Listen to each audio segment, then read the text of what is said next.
Assalamualaikum students, welcome to Education Happiness YouTube channel that is सब part of नम सेंट्री test preparation team army medical college. Guys आज की इस video में हम आपके सामने फेजेस पार्ट 2 यानी कि सेकंड ईयर फेजेस के कौन कौन से ज़्यादा इंपॉर्टेंट टॉपिक्स हैं जो पास पेपर में भी आते रहे हैं, इसके अलावा जो नम्स के अपकमिंग टेस्ट 2020 के टेस्ट के लिए सबसे ज़्यादा इंपॉर्टेंट है और 2020 के टेस्ट में आएंगे, आज वो टॉपिक्स आपके साथ एक अच्छी एक्सप्लेनेशन के साथ मैं शेयर करने लगा हूँ। लेकिन अगर आप चाहते हो कि पार्ट 1 के भी इंपॉर्टेंट टॉपिक्स देखना चाहते हो तो वो इसी चैनल एजुकेशन अपने यूट्यूब चैनल की प्रीवियस वीडियो को आप लोग देखें, उसमें पार्ट 1 के टॉपिक्स डिस्कस किए गए हैं। बस आज की इस वीडियो में पार्ट 2 के टॉपिक्स हम लोग देखेंगे, लेकिन अगर अभी तक आप लोगों ने हमारे चैनल को सब्सक्राइब नहीं किया तो पहले इसको सब्सक्राइब कर लें ताकि आपको नम्स की टेस्ट की जो डेट होती है उसकी अपडेट ऑटोमेटिकली मिलती रहे। गाइस चले शुरू करते हैं। Physics part 2 nums army medical college पे नम्स इंडिविजुअल प्रिपरेशन टीम में ग्रुप फोटो है। उसके बाद गाइस ये स्लाइड इंपॉर्टेंट है, कह रहा है कि at the end of this video you will learn. इसका मतलब ये है कि अगर आप ये वीडियो को पूरा देखेंगे तो इस वीडियो के आखिर में आपको ये 3 चीज़ें पता चलेंगी। कौन कौन सी? पहले नंबर पर आपको नम्स के पास पेपर फिजिक्स पार्ट 2 में से जो कौन कौन से आए थे वो पता चलेंगे। दूसरे नंबर पर आपको ये पता चलेगा कि कौन कौन से फार्मूलाज, कौन कौन सी डेफिनेशंस, कौन कौन से यूनिट्स, कौन कौन सी ट्रिक्स और कौन कौन सी एक्सप्लेनेशंस इंपॉर्टेंट है। फिर तीसरे नंबर पर आपको पता चलेगा कि नम्स की टेस्ट की डेट क्या है। तो ये 3 चीज़ें आपको पता चलेंगी अगर आप आज की इस वीडियो को कंप्लीट और पूरा एंड तक देखेंगे, ठीक है। इसलिए आपने इस वीडियो को पूरा देखना है। एंड आखिर में हमने लिख दिया एजुकेशन हैप्पीनेस और सब्सक्राइब। गाइस काइंडली हमारे इस यूट्यूब चैनल को सब्सक्राइब कर लें ताकि आपको टेस्ट की डेट ऑटोमेटिकली मिल जाए। सबसे पहले जो सबसे ज़्यादा इंपॉर्टेंट टॉपिक है वो हमारे पास आता है गैल्वेनोमीटर। कि गैल्वेनोमीटर क्या होता है, ये किस तरह की डिवाइस होती है, उसका क्या इस्तेमाल क्या होता है। वैसे कहता है galvanometer is an electro mechanical instrument. ये एक ऐसा इंस्ट्रूमेंट है जिसमें इलेक्ट्रिसिटी भी यूज़ होती है और मैकेनिकल एनर्जी भी यूज़ होती है, ठीक है। तो use for detecting and indicating electric current. Guys कैसा भी सर्किट आप ड्रा कर लो उसमें अगर आप गैल्वेनोमीटर लगा दोगे ना तो गैल्वेनोमीटर हमें ये बता देता है कि इस सर्किट में से कितना करंट गुजर रहा है, ठीक है। ये चीज़ मालूम करना इंपॉर्टेंट होती है। तो गैल्वेनोमीटर का काफ़ी ज़्यादा इसका इंपॉर्टेंट यूज़ है जो मैंने आपके सामने अभी शेयर किया है, ठीक है। मजीद कह रहा है galvanometer works as an actuator by producing rotary deflection of a pointer. Pointer क्या है? पॉइंटर बेसिकली गैल्वेनोमीटर जो एक डिवाइस है ना उसके अंदर एक पॉइंटर लगा होता है, एक पिन लगी होती है जो कभी लेफ्ट जाती है, कभी राइट जाती है, कभी मिडल में, कभी जीरो पे। वो जो पॉइंटर होता है ना, वो जो पिन होती है वो बेसिकली हमें इस करंट की इंडिकेशन देती है कि इसमें करंट कितना फ्लो कर रहा है और कितना मैग्नीट्यूड है इसमें, ठीक है। तो ये गैल्वेनोमीटर की एक कंस्ट्रक्शन भी बता दी और उसका यूज़ भी बता दिया। In response to electrical current flowing through a coil in a constant magnetic field, what is the working principle of galvanometer. जो गैल्वेनोमीटर है इसका प्रिंसिपल क्या है? मैंने आप लोगों को पिछली वीडियोस में बताया था कि हर एक लॉ का एक प्रिंसिपल, जैसे मैंने आपको स्टोक्स लॉ का प्रिंसिपल बताया था, इसी तरह जो गैल्वेनोमीटर होता है इसका जो प्रिंसिपल है आज मैं आपके सामने वो शेयर करता हूँ। Moving coil galvanometer principle. जो गैल्वेनोमीटर का जो प्रिंसिपल होता है वो उसकी मूविंग कॉइल होती है। अब उसमें क्या होता है वो मैं आपको बता देता हूँ। A current carrying coil when placed in an external magnetic field experiences the magnetic torque। जब कोई भी जो कोयल होती है जब हम उसको करंट प्रोड्यूस करते हैं तो उसके अंदर फील्ड प्रोड्यूस हो जाती है। फील्ड क्यों प्रोड्यूस होती है? क्योंकि जब उसमें कोयल होती है उसको आपने करंट दिया तो उसमें करंट प्रोड्यूस होता है, इसकी वजह से उसमें वोल्टेज डेवलप हो जाता है। ये तो हम सबको पता है, ठीक है। मजीद इसमें ये कह रहा है the angle through which the coil is reflected to the effect of magnetic torque is proportional to the magnitude of current in the coil. अब ये जो अब जो आपके पॉइंटर लगा हुआ है गैल्वेनोमीटर के अंदर, उसकी जो डिफ्लेक्शन है, उसका जो एंगल है वो डायरेक्टली प्रोपोर्शनल है उस उतने करंट के जितना उस सर्किट में फ्लो कर रहा है। जितना ज़्यादा करंट होगा उतनी ज़्यादा वो जो पॉइंटर है गैल्वेनोमीटर का वो डिफ्लेक्शन शो करेगा, और जितना करंट कम होगा उतनी वो जो गैल्वेनोमीटर की जो पॉइंटर है वो डिफ्लेक्शन कम शो करेगा। गाइस ये थी थोड़ी सी इंपॉर्टेंट बातें गैल्वेनोमीटर के बारे में। अब मैं आपको बताता हूँ कि E/M रेशो क्या होती है। गाइस E/M रेशो एक बहुत इंपॉर्टेंट है, इसकी वैल्यू इंपॉर्टेंट है और एक क्वेश्चन नम्स के पेपर में आता होता है कि इसकी हाईएस्ट वैल्यू क्या है, ठीक है।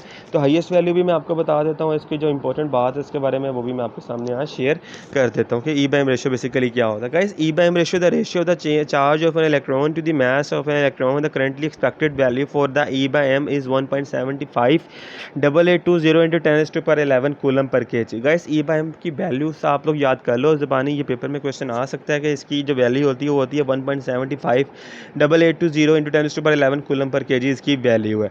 अब क्वेश्चन जो पेपर में आता है ना कि वो ये है कि E/M रेशो की हाईएस्ट वैल्यू क्या होती है। What is the highest value for the E/M ratio. तो कह रहा है in ion the charge is 2 electron and the mass is 4 mass hence, ठीक है। For an hydrogen atom the charge is 0, so E/m ratio will be 0। क्यों 0? क्योंकि आपने charge 0 कर दी। जब हम 0 को डिवाइड करते हैं तो हमारे पास E/m रेशियो आंसर भी तो 0 ही आएगा ना। Whereas for the value of E is 1 and the mass is also 1, hence the E/m ratio is ion. Whereas for ion. तो गाइस जो कह रहा है जिस तरह की आप लोग वैल्यूज पुट करते हो E/m वैल्यू के ऊपर, तो उसी तरह की हाईएस्ट वैल्यू होगी। लाइक जितनी हाई वैल्यू पुट करोगे तो उतनी E/m वैल्यू की हाईएस्ट वैल्यू होगी, उतनी आप लो पुट करोगे, 0 पुट करोगे तो आंसर भी आपका E/m 0 आएगा। तो ये थोड़ा सा E/m के वैल्यू के बारे में था। वैसे एक लॉ है जो बहुत इंपॉर्टेंट है, वो एक साइंटिस्ट है जिसका नाम था लेंस। उसने एक लॉ दिया था, उस लॉ का नाम था लेंस लॉ। लेंस लॉ क्या होता है ये मैं आपको बताता हूँ। थोड़ा सा इंट्रोडक्शन देता हूँ कि जो लेंस लॉ है ना, ये बेसिकली म्यूचुअल और सेल्फ इंडक्शन, जो बेसिकली जो कोयल्स के अंदर जो इंडक्शंस होती है, करंट फ्लो करने की वजह से जो इसके अंदर वोल्टेज डेवलप होता है, उससे रिलेट करता है लेंस लॉ, ठीक है। Lenz law named after the physicist M L Lenz. एक साइंटिस्ट है जिसका नेम था M L Lenz, who formulated it in 1831, states that the direction of the electric current which is induced in a conductor by a changing magnetic field is such that magnetic field created by the induced current opposes the initial changing magnetic field। Guys तो Lenz law ने ये कहा था कि वो जो हमारा concept होता है कि जब हम किसी भी कोयल के अंदर करंट देते हैं तो उससे जो मैग्नेटिक फील्ड प्रोड्यूस होना शुरू हो जाती है। तो उसने ये कहा था कि वो जो मैग्नेटिक फील्ड होती है वो डायरेक्टली प्रोपोर्शनल होती है उस करंट के। जितना करंट दोगे उतनी फील्ड वहाँ पर डेवलप होगी, जितना करंट कम दोगे उतनी फील्ड कम होगी। तो ये लेंस लॉ ने एक लॉ बताया था।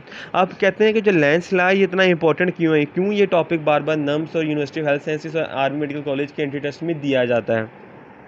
तो उसकी रीज़न ये है कि the Lenz law is an important concept in electromagnetism. It states that when a voltage is created by the change in magnetic flux, the induced voltage must create a current whose magnetic field is in opposition to the change which produces it.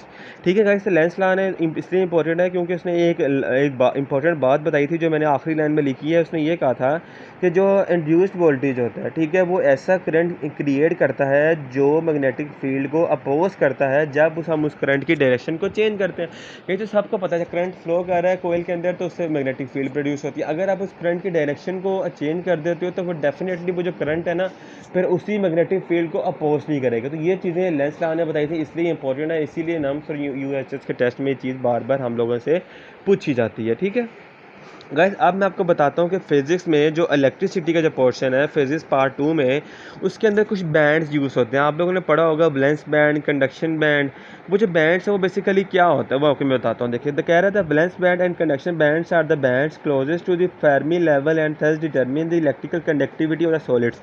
किसी भी किस्म का जो solid होता है ना, अगर आप चाहते हो कि उसकी इलेक्ट्रिकल कंडक्टिविटी मालूम करनी है, इलेक्ट्रिकल कंडक्टिविटी से मुराद ये, अगर आप चाहते हो कि उसमें से हमने ये मालूम करना है कि उसमें से कितना करंट जो है वो फ्लो कर रहा है, तो उसके लिए हम वहाँ पे बैंड्स का इस्तेमाल करते हैं। ठीक है, बैंड्स दो किस्म के होते हैं, कंडक्शन या valence band. What is mean by conduction band and valence band? In non metals, ऐसे एलिमेंट जो नॉन मेटल्स होते हैं, ठीक है, the valence band is highest range of electron energy in which the electrons are normally present. ठीक है, वैसे non metals के अंदर वैलेंस बैंड जो होते हैं वो हाईएस्ट रेंज पे होते हैं। मजीद वो ये कह रहा है कि the electrons are normally present at absolute zero while the conduction band is the lowest range. बस इतना याद रखेंगे, नॉन मेटल्स के अंदर जो हाईएस्ट बैंड होता है वो वैलेंस बैंड होता है, और जो लोवेस्ट रेंज पे होते हैं, जो वैकेंट होते हैं इलेक्ट्रॉनिक स्टेट से या इलेक्ट्रॉन से, हम उन चीज़ों को कंडक्शन बैंड बोलते हैं। तो ये दो किस्म के बैंड्स आप लोगों को बताएं। उसके बाद एक साइंटिस्ट था जिसका नेम था प्लांक्स। उसने एक थ्योरी दी थी इलेक्ट्रॉन्स के बारे में। थोड़ा सा इंट्रोडक्शन दे दूं। बेसिकली प्लांक्स एक साइंटिस्ट है जिसने एक ऐसी थ्योरी दी थी जिसने हमें इलेक्ट्रॉनिक कॉन्फ़िगरेशन के बारे में बताया था। लाइक जो भी एलिमेंट होता है उसके अंदर एटम होता है, एटम के अंदर आउटर शेल होती है जिसमें इलेक्ट्रॉन मूव करता है। इलेक्ट्रॉन जंप करते हैं हाई एनर्जी से लोअर पे या कभी लोअर से हायर पे। तो वो जो जंपिंग होती है, वो जो सारा कॉन्सेप्ट है वो प्लांक्स साइंटिस्ट ने अपनी थ्योरी में बताया था, जिस थ्योरी का नाम था प्लांक्स क्वांटम थ्योरी। ठीक है, उसमें कौन कौन सी चीज़ें बताई गई थी? वो कहता था Planck's postulated that the energy of the light is proportional to the frequency and the constant that relates them is known as Planck's constant. ठीक है, प्लांक्स कांस्टेंट का किससे रिप्रेजेंट होता है? एच से। His work led to Albert Einstein determining that light exist. अच्छा, जिसका जो काम है वो अल्बर्ट आइंस्टाइन से काफ़ी ज़्यादा मिलता है। मजीद में इसमें कह रहा है what are main points of Planck's quantum theory. Main points क्या है, क्या चीज़ याद करने वाली है इसमें? इसमें मेन पॉइंट ये है, according to Planck's quantum theory different atoms और मॉलिक्यूल्स कैन एमिट और absorb energy in discrete quantities only. Guys एक साइंटिस्ट था, उसने हमें एक दफ़ा ये कहा था कि जो एनर्जीज होती है वो कंटिन्यूस होती है, ठीक है, लेकिन केमिस्ट्री में ये बात बताई गई थी तो वो चीज़ रिजेक्ट हो गई थी। एनर्जीज कभी कंटिन्यूस नहीं होती। प्लांक्स ने एक बिल्कुल सही और एक अच्छा कंसेप्ट दिया था। उसने कहा था कि जो इलेक्ट्रॉन्स होते हैं वो कंटिन्यूसली एनर्जी एमिट नहीं करते। जो इलेक्ट्रॉन्स होते हैं वो इन the form of discrete unit, यानी कि वो थोड़ी सी ब्रेक के बाद, थोड़े से वक्फे के बाद एनर्जी एमिट करते हैं, इसलिए हम इस चीज़ को in the form of break units बोलते हैं। तो ये प्लांक्स यूनिट की इंपॉर्टेंट बात है, जो उसने ये कहा था कि जो एनर्जी होती है वो एमिट होती है इन the form of small quantum, जिसको आप लोग स्मॉल यूनिट बोलते हैं। इसलिए क्वांटम एक नंबर है जो प्लांक्स थ्योरी के अंदर बहुत वैल्यू रखता है। The smallest amount of energy that can be emitted और absorb in the form of electromagnetic radiation known as quantum. इस चीज़ को हम बेसिकली क्वांटम बोलते हैं, जो प्लांक्स थ्योरी के अंदर लाई करता है। ठीक है, तो ये थोड़ी सी इंपॉर्टेंट चीज़ मैंने आपको बताई है। मज़ीद मैं आपको बताता हूँ कि एंटीमीटर क्या होता है। गाइस एंटीमीटर भी आप लोगों के जिस पार्ट 2 के अंदर एक इंपॉर्टेंट टॉपिक है जो नम्स यूएचएस में आता है। ये मैं आपको बताता हूँ कि एंटीमीटर होता है क्या। एंटीमीटर कह रहा है it is defined has a matter which is composed of anti particles. ऐसे मैटर होता है जिसमें एंटी पार्टिकल्स होते हैं of the corresponding particles of ordinary matter. Anti matter is use in medicine. ये मेडिसिन के अंदर इस्तेमाल होता है। PET positron emission tomography uses positrons to produce high resolution images of the body. Positron emitted radiation isotopes like the ones found in bananas attached to chemical substances। इसमें आप लोग just uses याद कर लें, ये इंपॉर्टेंट है। Antimatter की uses भी समटाइम्स पेपर में पूछे जा सकते हैं, ठीक है। और डेफिनेशन भी इसकी आप रीड अप कर लें, ये भी ज़्यादा है, थोड़ी सी इंपॉर्टेंट है। उसके बाद मैं आपको बताता हूँ कि बैंड स्पेक्ट्रा क्या होता है। बैंड स्पेक्ट्रा एक इंपॉर्टेंट टॉपिक है। बैंड स्पेक्ट्रा के बारे में ये चीज़ इंपॉर्टेंट है कि band spectra is the name given to the groups of line so closely space that each group appears to be band. Nitrogen spectra, band spectra, ये डिफरेंट टाइप्स के मैं आपके सामने स्पेक्ट्रस शेयर कर देता हूँ। बेसिकली ये वो स्पेक्ट्रस हैं जो अपीयर होते हैं ड्यूरिंग अ बैंड फॉर्मेशन, ठीक है। इसमें हमारे पास नाइट्रोजन स्पेक्ट्रम आ रहा है, बैंड स्पेक्ट्रम आ रहा है, मोलिकुलर स्पेक्ट्रा आ रहा है, उसके अलावा molecules radiating their rotational and vibrational energies. तो ये सारे थोड़े से स्पेक्ट्रस मैंने आपको बता दिए हैं कि बैंड स्पेक्ट्रस कौन कौन से होते हैं। अब हमारे पास 3 किस्म के इंपॉर्टेंट स्पेक्ट्रस होते हैं। वो कौन कौन से हैं? एक है कंटिन्यूस, एक है एब्जॉर्प्शन और एक है एमिशन। कंटिन्यूस वो होता है जिसमें कोई लाइन डिफरेंस नहीं होता कलर्स के दरमियान। एमिशन होता है जिसमें फ़ौरन एमिट हो जाते हैं। और एब्जॉर्प्शन वो होता है जिसमें अभी कलर्स काफ़ी ब्लर होते हैं, वो सारे एब्जॉर्ब हो जाते हैं। ये मैंने आपके सामने बैंड स्पेक्ट्रा की टाइप्स भी और थोड़ी सी इंट्रोडक्शन भी आप लोगों के साथ शेयर कर दिया, तो ये भी काफ़ी ज़्यादा इंपॉर्टेंट है। अब जो मैं आपके साथ टॉपिक शेयर करने लगा ना, ये बहुत ज़्यादा इंपॉर्टेंट है। इसका नेम है कि जो रेडियो एक्टिविटी था। रिलेटिविटी के लिए बेसिकली ये रिलेट कर रहा है आपके रिएक्टिव प्लांट से, फ्यूजन से। और इसके अंदर जो रेडियो एक्टिव के जो लॉस थे मैं आपके सामने वो एक्सप्लेन कर देता हूँ, ठीक है। देखें जो हमारे पास है ना रेडियो एक्टिविटी, इसके जो राज से कहता है radio active decay large states that the probability per unit time that nucleus will decay it's constant independent of the time. ये हमेशा जो रेडियो एक्टिविटी के जो लॉस होते हैं ना, ये टाइम के इंडिपेंडेंट होते हैं, ठीक है। This constant is called the decay constant, और इसी कांस्टेंट को डिके कांस्टेंट कहते हैं क्योंकि ये independent of the time followed के, और ये हमेशा लैम्डा से डिनोट होता है, ठीक है। मजीद कह रहा है कि हमारे पास 3 किस्म की रेडियो एक्टिविटी होती है। कौन कौन सी? एक है अल्फा पार्टिकल्स, दूसरा है बीटा पार्टिकल्स और तीसरा है गामा पार्टिकल्स। जिस तरह अभी आपने ऊपर बैंड स्पेक्ट्रा की 3 टाइप्स बताई हैं, इसी तरह रेडियो एक्टिविटी की भी 3 टाइप्स होती हैं। दूसरा ये टाइम के इंडिपेंडेंट होता है, हम इसको डिके कांस्टेंट कहते हैं, ठीक है। तो अब एक साइंटिस्ट है जिसका नेम था विल्सन, ठीक है। एक साइंटिस्ट का नाम था विल्सन। उसने एक चैम्बर बनाया था जिसको हम लोग बोलते हैं विल्सन क्लाउड चैम्बर। उसने क्या बातें बताई थी ये मैं आपको आज बताता हूँ, ये इंपॉर्टेंट टॉपिक है। देखें, अब Wilson cloud chamber also known as a Wilson cloud chamber is a particle detector used for visualizing the passage of ionization radiation. The cloud chamber consist of a sealed environment containing a super saturated vapour of water और alcohol, ठीक है। इसके अंदर water और alcohol use होते थे, super saturated होता था। अब इसका पर्पज़ क्या है? देखिए ऊपर वाले पैराग्राफ में मैंने आपको किसी कंस्ट्रक्शन बताई है कि जो हमारे पास क्लाउड चैम्बर था वो इस तरह से बना था, लेकिन इसका पर्पज़ क्या है, लाइक इसका इस्तेमाल क्या है? इसका इस्तेमाल ये है, cloud chamber makes the invisible visible.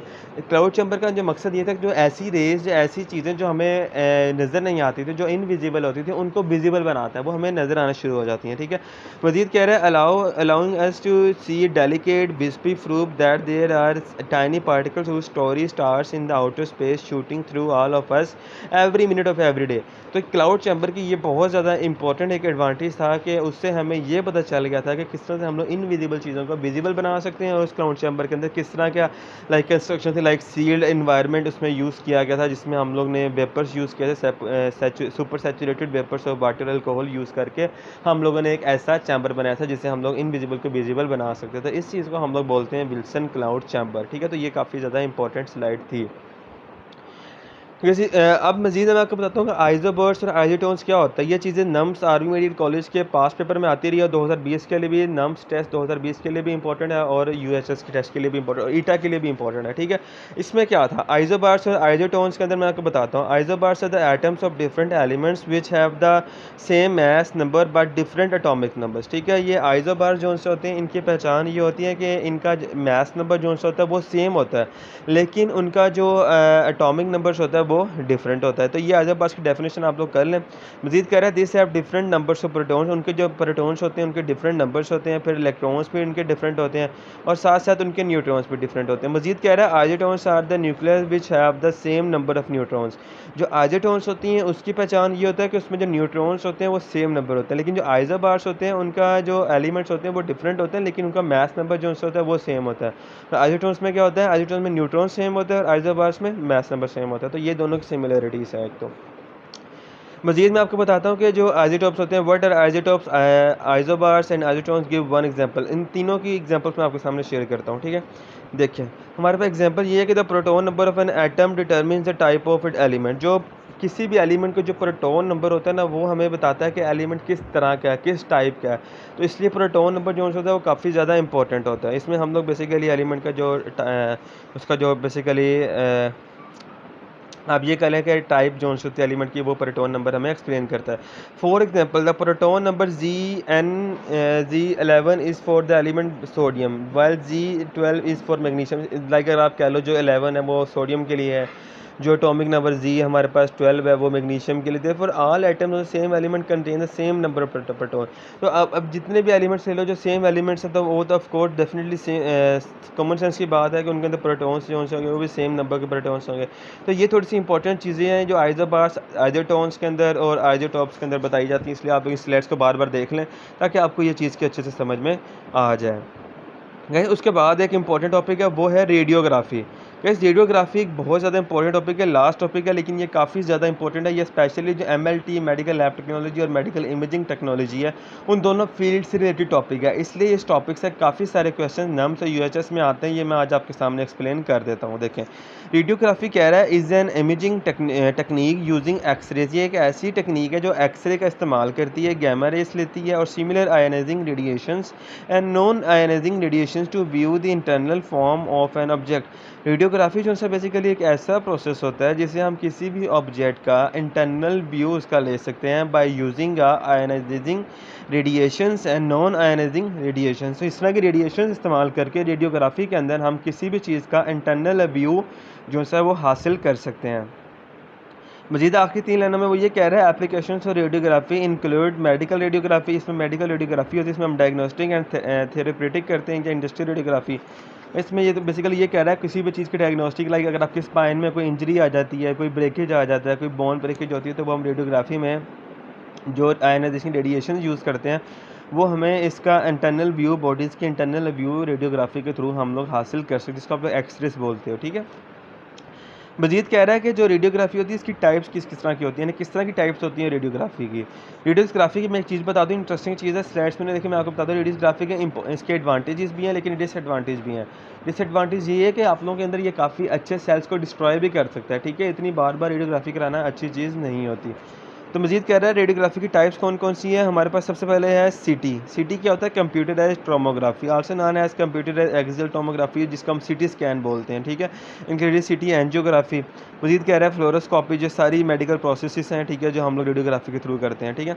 इसमें कह रहा है कि including upper GI and barium enema, ठीक है। मजीद कह रहा है magnetic resonance image, MRI. MRI basically क्या होता है, जो स्पाइन के साथ हमारी वर्टेब्रेस होती हैं, वर्टेब्राई के अंदर जो डिस्क होती हैं, जब हमारी डिस्क प्रोलैप्स कर जाती है तो हम उसको तो इस सारी चीज़ों को MRI मशीन के थ्रू हम उसको देख सकते हैं।